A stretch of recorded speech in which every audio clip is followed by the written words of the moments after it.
नमस्कार मैत्रिणींनो, आज आपण शिकणार आहे सर्वात महत्त्वाचं म्हणजे तुम्ही आमच्या चॅनलला सबस्क्राईब करून घ्या, कमेंट्स करा तुम्हाला अगदी पुढं काय शिकायचं आहे ते आपण नक्कीच तो व्हिडिओ आणू। आणि तुम्ही बघू शकता की पहिल्यांदा आपण काय तुम्हाला दाखवलं होतं की एक कटर होता आणि फिक्सिंग तार होती। तर सर्वात महत्त्वाचं फिक्सिंग तार ही लागतेच सगळ्या गोष्टींमध्ये, नथ मेकिंगमध्ये। तर ती घेतलेली आहे, नंतर ती आपण कट करून घेतलेली आहे फिक्सिंग तार।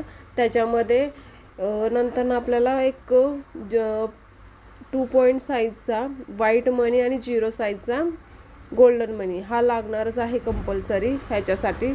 मग त्यानंतर एक व्हाईट मनी आणि गोल्डन मनी टाकून ते आपण त्याच्यामध्ये ओवून घेतोय आणि त्याचं एक छान सुंदर असं फ्लावर तयार होणार आहे। तुम्ही बघू शकता जसं दिलं आहे त्या पद्धतीने तुम्ही करून घ्या, त्यानंतर असं सुंदर असं फ्लावर तयार होतं। मग ते